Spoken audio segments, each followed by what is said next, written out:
Bismillahirrahmanirrahim. Awal mula kelompok Khawarij ini kelihatan adalah pada saat selesai peperangan Siffin. Tadi perang Siffin itu ya, perang tahun 37 Hijriah pada saat terjadi fitnah antara Ali dengan Muawiyah. Di sini suatu sisi ada kelompok tadi pengikut Abdullah bin Sabah yang menjadi pemicu peperangan supaya mereka tidak tertangkap karena membunuh Utsman. Sisi yang lain ternyata di kelompok itu ada anak-anak muda yang mereka memang semangat sekali mau berperang gitu kan. Waktu Ali bin Abi Thalib memberhentikan untuk memerangi Muawiyah karena sudah banyak kurban, untuk apa berperang? Diberhentikan sama Ali. Muawiyah pun sudah turun, tidak mau lagi. Kelompok ini kelihatan keluar lalu berkata kepada Ali, "Wahai Ali, kamu harus berhukum mengangkat Quran. Dengan hukum ini Al-Quran bilang perangin orang-orang." Dan mereka menganggap waktu itu Muawiyah kafir, kan gitu. Hampir sama pemahamannya dengan orang-orang Syiah. Orang Syiah kan mengatakan Muawiyah juga kafir. Jadi dua kelompok ini sasaran pandangannya sama gitu loh. Menganggap Muawiyah ini, yang satu yang Syiah menganggap Muawiyah kafir karena keluar melawan Ali.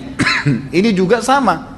Tapi mereka pemahamannya berbeda. Yang ini nanti berkembang pesat karena dari Abdullah bin Sabah mengatakan Quran kurang lah, Jibril khianat dalam menurunkan wahyu dan beragam, mencaci maki mengkafirkan sahabat Abu Bakar, Umar. Kalau Khawarij, kelompok yang kedua ini, mereka enggak mengkafirkan Abu Bakar, Umar, enggak, mereka bela Aisyah, mereka bela semuanya, enggak ada masalah dengan itu. Tapi mereka mengkafirkan Muawiyah. Mereka mengatakan kepada Ali, dan mereka juga bukan cuma Muawiyah, Ali dan Muawiyah dua-dua dikafirkan oleh dia. Kelompok Khawarij ini bilang, "Wahai Ali, kenapa kau tidak perangi Muawiyah? Kita sudah jauh-jauh ke sini, perangin aja sampai habis, mati, nggak boleh ada yang hidup." Kata Ali, "Untuk apa? Apa manfaatnya memerangi mereka? Jelas-jelas Muawiyah sudah membaiat, gak ada alasan untuk membunuh mereka. Kenapa harus membunuh?" Lalu mereka mengangkat Quran mengatakan, "Kalau begitu kau tidak berhukum dengan Al-Quran." Kata Ali, "Ayat yang mana kalian pegangi? Yang mana ayat boleh membunuh seorang muslim?" Mereka bilang, "Pokoknya kalau kau tidak perangin Muawiyah, berarti kau akan keluar, tidak berhukum dengan hukum Allah, dan kami anggap kamu kafir." Jadi mereka mengkafirkan Ali. Ali tetap tidak mau. Siapa mereka mau didengar suaranya? Ternyata kelompok ini keluar dari pasukan Ali. Dan ternyata sebagian ulama mengatakan sebab dinamakan mereka Khawarij ya, diambil dari kata-kata kharij yang berarti keluar, karena mereka misah dari pasukan Ali pada saat itu. Kan pasukan Ali semua sepakat, ahli sunnah sepakat mengatakan pasukannya Ali yang benar, gitu kan? Karena Ali ingin meredam fitnah dan kena fitnah memang, dan beliau adalah khalifah yang terpilih pada saat itu. Tidak ada yang pungkiri masalah itu, gitu kan? Dan ini banyak orang-orang Syiah tidak faham kalau ahli sunnah mengakui khilafahnya Ali, khalifah Rashidah terkenal. Dan kita sudah jelas ahli sunnah juga mengatakan Muawiyah berijtihad dan beliau salah, gitu kan? Aisyah, Talha dan Zubair kena fitnah, kan gitu. Selesai masalahnya, dan akhirnya mereka semua kembali bersatu. Nggak ada yang jadi masalah setelah itu. Ali radhiyallahu anhu memimpin setelah ke perang Siffin, tidak ada masalah sampai beliau meninggal. Dan subhanallah yang jadi masalah adalah kelompok Khawarij ini. Kelompok Khawarij ini akhirnya keluar dari pasukan Ali. Kemudian Ali radhiyallahu anhu mencoba mendakwahi mereka. Diutuslah kepada mereka sahabat Nabi yang mulia Abdullah bin Abbas. Bayangkan ya, Abdullah bin Abbas ini hibrul ummah, kata Nabi SAW. Artinya apa? Lautannya umat ini. Abdullah bin Abbas ini orang yang paling pintar. Islam tidak ada lagi lebih pintar daripada Abdullah bin Abbas. Kata Nabi SAW, hibrul ummah, gitu kan. Ali utus ke mereka. Coba Abdullah bin Abbas ke sana, dakwahin mereka. Yang taubat, yang kembali cuma 2-3 orang.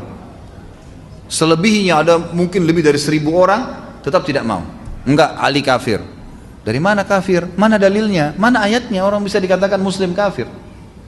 Sementara sahabat Nabi yang terkenal Usama bin Zaid sempat mengangkat pedangnya kepada satu orang di zaman Nabi SAW, gitu kan. Kemudian orang itu syahadat. Waktu dia sudah syahadat, ini Usama ragu, tapi dibunuh juga sama Usama. Terdengar oleh Nabi SAW. Kata Nabi SAW, "Kenapa Usama kau lakukan itu?" Dia bilang, "Ya Rasulullah, dia syahadat karena takut lihat pedang saya." Wajar, ijtihad manusia ya. Karena sudah perang, kita bayangkan sudah duel, sudah susah jatuhin pedangnya dia. Begitu jatuh pedangnya kita mau bunuh, lalu dia syahadat. Kita pun kalau di posisi Usama berat sebenarnya. Tapi perhatikan apa kata Nabi SAW.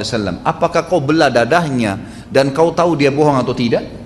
Terus Nabi SAW ulangin, terus diulangin. Artinya orang yang syahadat gak boleh sembarangan dibunuh.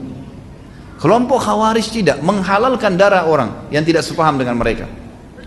Pokoknya yang tidak sepaham dianggap kafir, boleh dibunuh, halal. Nah ini bahaya sekali, gitu kan? Makanya berbahaya. Pada saat itu mereka keluar didakwain. Abdullah bin Abbas dakwain tidak bisa taubat. Bagaimana kalau yang kayak kita sekarang?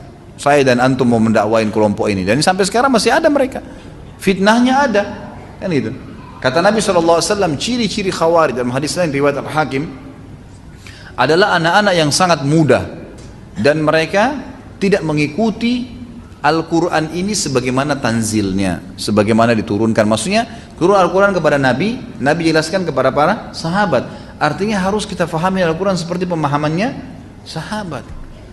Kalau kita fahami semau kita, semua jaringan-jaringannya, jaringan Islam liberal lah, apalah, semua mengaku pegang Al-Quran, tapi takwil semaunya, kan gitu.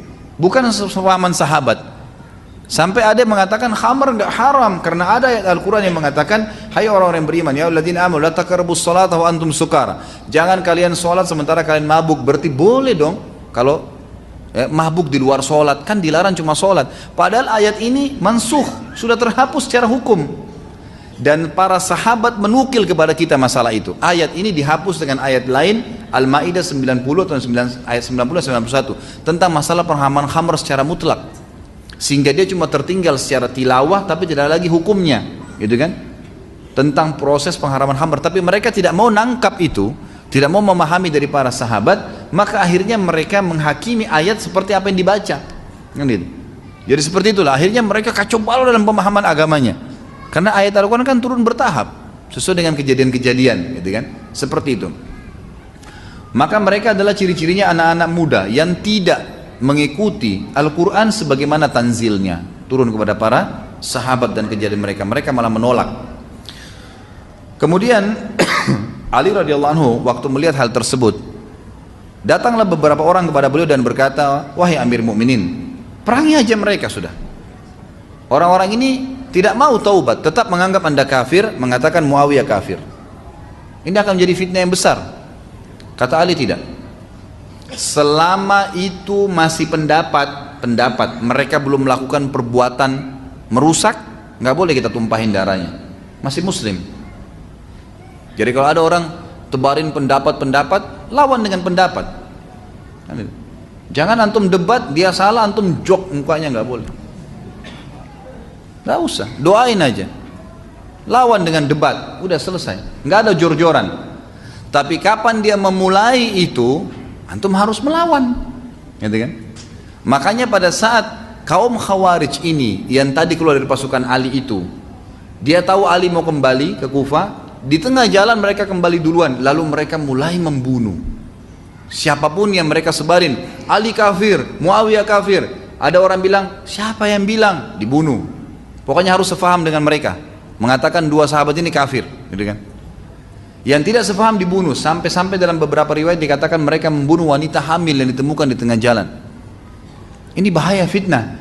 Waktu mereka sudah tumpahkan darah sampai ke telinga Ali, kata Ali, sekarang halal untuk diperangi. Maka Ali kejar dengan pasukan. Ringkas cerita, sampailah mereka di sebuah sungai, gitu kan.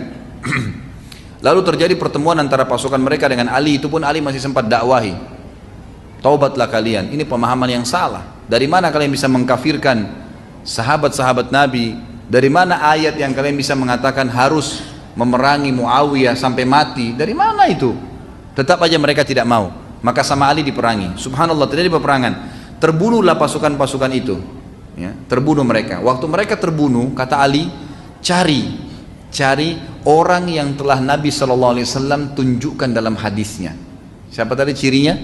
Seorang laki-laki yang pundaknya tidak ada, seperti tidak ada tulangnya, kemudian lembek seperti payudara wanita pundaknya, dan beberapa riwayat mengatakan sikunya, ya, dan ditemui dengan bulu yang berwarna putih. Maka pasukannya Ali membongkar-bongkar jenazah mereka satu-satu sampai ditemukan. Pada saat ditemukan orang tersebut, maka Ali pun dengan pasukannya sujud syukur di kancah peperangan. Kenapa kata Nabi?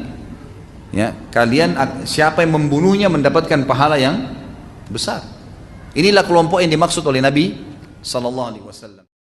Subhanallah wa bihamdihi, subhanallahil azim.